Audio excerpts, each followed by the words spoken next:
এবার মার্কিন সামরিক ঘাঁটিতে হামলা চালিয়েছে ইরান। মার্কিন হামলার পাল্টা জবাবেও সামরিক ঘাঁটি গুঁড়িয়ে দেয় দেশটি। আর এতেই মধ্যপ্রাচ্য উত্তেজনা চরমে পৌঁছেছে। ধারণা করা হচ্ছে বেশি দূরে নয় তৃতীয় বিশ্বযুদ্ধ। ইরান ইসরায়েলের বিরুদ্ধে উত্তপ্ত প্রেক্ষাপটে এবার সিরিয়ার একটি মার্কিন সামরিক ঘাঁটিতে হামলার ঘটনা ঘটেছে। 23 জুন ইরানের রাষ্ট্রীয় সংবাদ সংস্থা মেহের জানিয়েছে, সিরিয়ার উত্তর পূর্বাঞ্চলের হাসাকান প্রদেশের কাশরুক এলাকায় অবস্থিত মার্কিন ঘাঁটিতে এই হামলা চালানো হয়।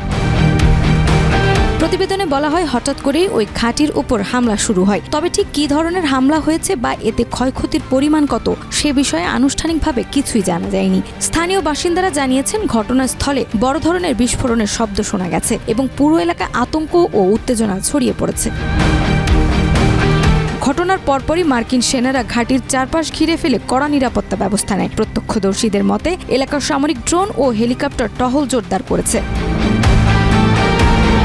আন্তর্জাতিক বিশ্লেষকদের মতে, এই হামলা কেবল একটি বিচ্ছিন্ন ঘটনা নয়, বরং এটি ইরান ইসরায়েলের চলমান সংঘাতের প্রভাবে ঘটেছে বলে মনে করা হচ্ছে। এর একদিন আগেই 22 জুন যুক্তরাষ্ট্র ইরানের 3টি পারমাণবিক স্থাপনায় হামলা চালায়, যা মধ্যপ্রাচ্যে নতুন করে উত্তেজনা সৃষ্টি করেছে। বিশ্লেষকদের আশঙ্কা, সিরিয়ার এই সামরিক ঘাঁটিতে হামলাটি সেই ঘটনারই প্রতিক্রিয়া হতে পারে। নাজমা, মাই টিভি।